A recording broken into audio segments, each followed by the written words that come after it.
Copper sulphate pentahydrate.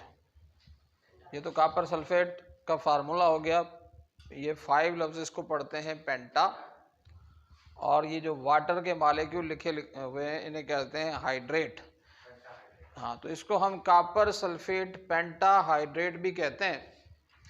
Copper sulphate pentahydrate क्या है? ये एक साल्ट है, एक नमक है, ब्लू कलर का नमक है, जो कि आमतौर पर क्रिस्टलिन हालत में पाया जाता है।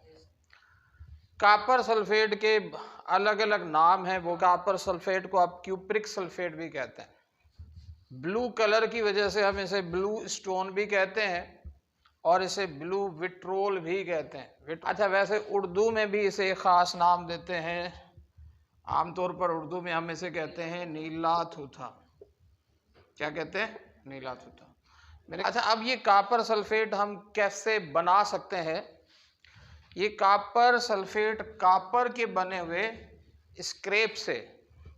अच्छा, स्क्रैप लफ्ज़ का मतलब है कबाड़। कॉपर की जो ख़राब चीज़ें हैं उन्हें कहेंगे स्क्रैप।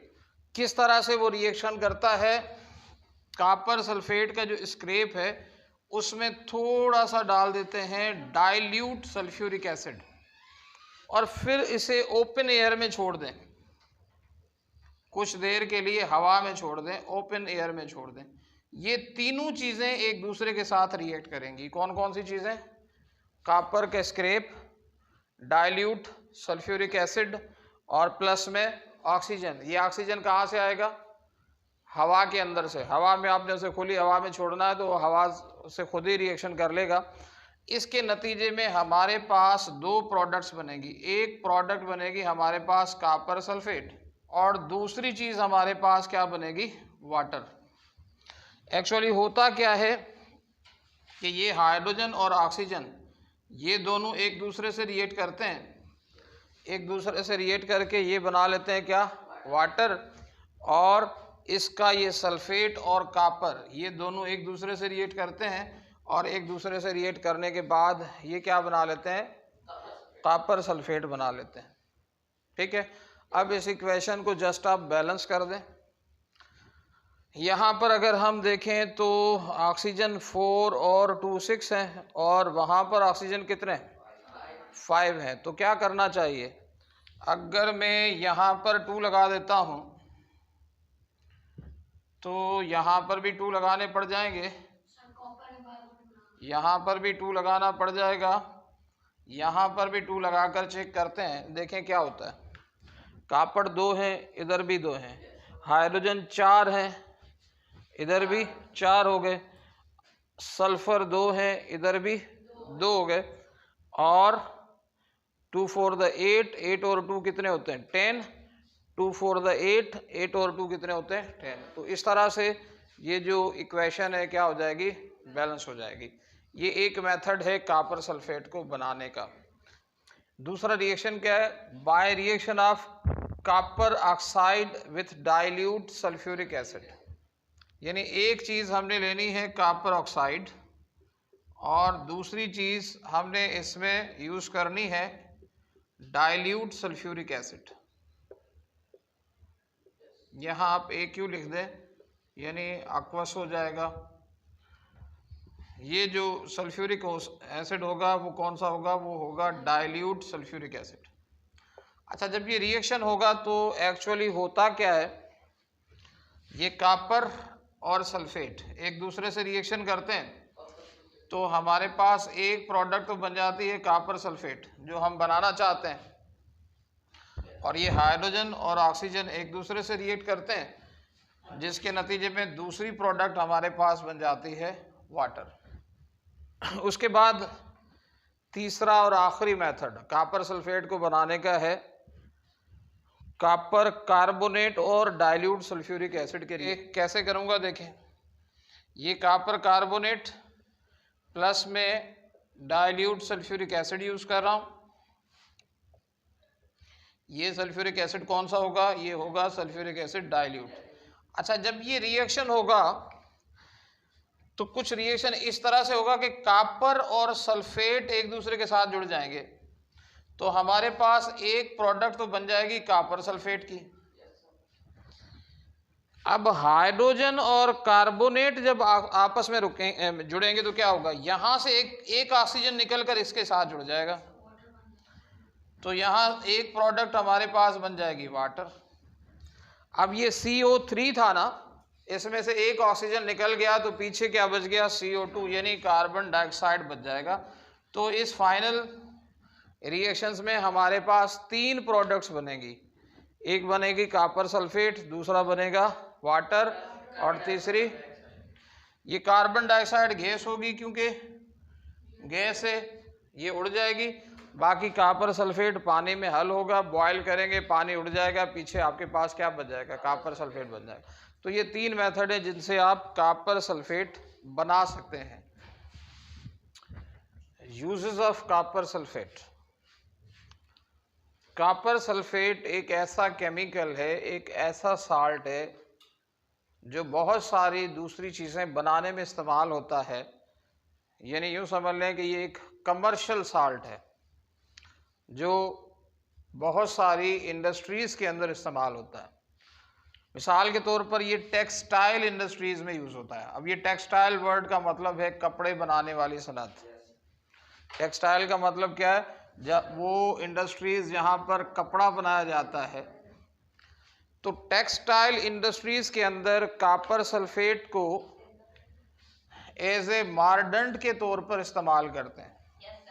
अब मार्डेंट का मतलब क्या है, मार्डेंट का मतलब ये एक ऐसा केमिकल है जो कपड़े के जो कलर करते हैं ना उसको ग्रिप देता है, यानी उसके कलर को अच्छी तरह से ग्रिप करवाने के लिए कॉपर सल्फेट का इस्तेमाल किया जाता है।